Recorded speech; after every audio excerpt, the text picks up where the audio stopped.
Magandang araw. Yan, update ulit tayo sa lugar na ito. At ito yung bubuhusan namin. At ang lugar na ito ay napormahan na. Yan. At bubuhusan na talaga yan sa gabi. Yan. At ngayong araw na ito, update tayo.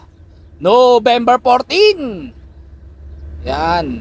November 14, nabuhusan na namin ito at tapos na. Ito na siya nung nabuhusan namin.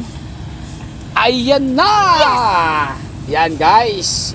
Kabilaan na yan. Ito na lang kabila yung nilalagyan namin ng concrete. Yan.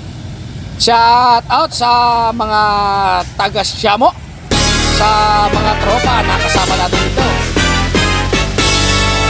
Yan yung aming pagbubuhos dito sa lugar kung saan palabas na ng Arnaldo Highway.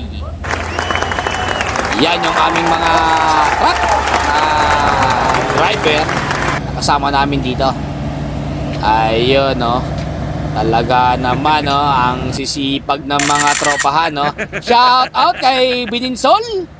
Yan sa driver ng Isuzu 188. At dito yung mga tropa pa. Yan, pagkaka nakaraan yung mga tropa dahil medyo lumulubog ng konti, inaayos uli nila ang lugar na ito. Yan, kung makikita nyo, inaayos nila yung forma. Yan yung barangay hall. At kitang kita na yung Arnaldo Highway. Ayan na. Talagang matatapos ito. Yan. At ito yung lugar na binubuhusan ngayon. Kasama dyan yung sa may gilid. Kung makita nyo, yan yung terminal ng tricycle palabas ng Malagasang. Ayun no, ang linis ngayon dito dahil yung mga tricycle karamihan ay nasa sa kabila. Doon sila pumipila sa may San Jose subdivision. Yan, doon sila nakapila sa Maliora Homes. Yan.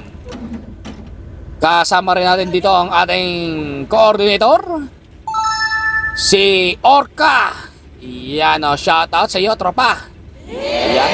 Ganyan ang galawan ng ating mga coordinator dito. Mabilisan dapat para mabilisang matapos ang pagkalaglag. Ready to go. Abante na. Ayan o. At ito ay meron nga palang mga dowels kung tawagin. Yan. Inaangat na nila.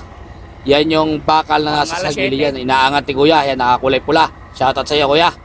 Yan, persahan yan. Kailangan may lakas ka dyan. Yan o. Kailangan pagkakabuhos. Yan, iaangat yan para siya yung pag nabuhusan ng concrete, siya yung magpapatibay sa pagdikit niya sa kabila. Iyon no. Talagang ganyan yung mga trabaho ng construction worker natin. At ngayon nga ay madilim-dilim na. Ayan o, yung isang tropa natin. Shout out sa iyo, si Dibera ng 13. Iyan o. At ito na guys yung nabuhusan. Yan, yung lugar na yan. Sa lugar na ito, yan, kung makita nyo, padilim na ng padilim. Yan, shout out sa tropa.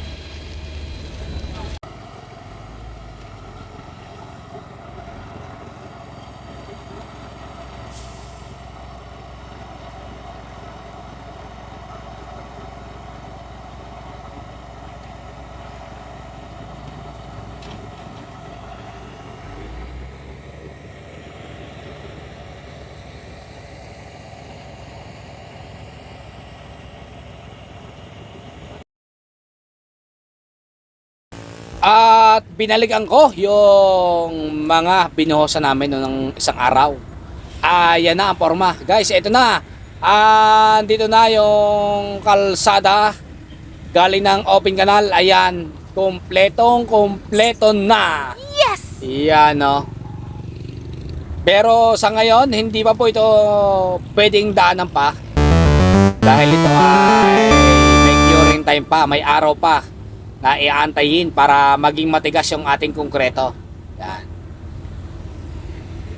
At yung kulang na lang dito ay ito nasa may gilid na ito. Yan, nasa may kanan na yan. Yan na lang ang kulang. At ito po ay nakadikit na sa mismong kalsada ng Arnaldo Highway. Ayun o, tapos na.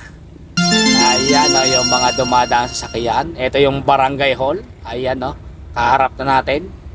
At ito na siya, tapos na. Ito na lang, kapiraso na lang na ito na natira. Yan. Sa sunod, bubuhusan na rin yan. At may makasabayan doon sa may loob. Yan. Sa loob na ito, nabuhusan na rin ito. Itong lugar na ito ay kasabay ng pagbubuhos namin dun sa nasa labas. Yan. Pagkatapos namin buhusan ito, itong lugar na ito, yan, ay nung gabi, binuhusan naman namin yung nado doon sa may labas na pinakita ko sa inyo kanina. Ayan. Kaya lahat po dito ay samentado na. Ito na lang po yung lugar na hindi pa nabubusan dahil ginagawa pa yung maliit na tulay dito. Yan, ito na lang lugar na ito. At kapag po nabuhusan na ang lugar na ito, yan, ay pwede nang mapadaanan. Yan. Meron pa ring mga lumulusot na motorista. At ang nangyayari nga, hindi nila pinapansin ang close road na nakalagay na ito. Yan, pangsamantagal, dito pa po ulit ang daan natin sa may Lancaster. Papasok na yan sa may kanan na yan. Dahil nga, hindi pa tapos ang binubusan doon at hindi pa tapos yung sa may tulay. Yan. Pero hanggang dito muna ang aking video at abangan nyo ulit ang aking update. Thank you!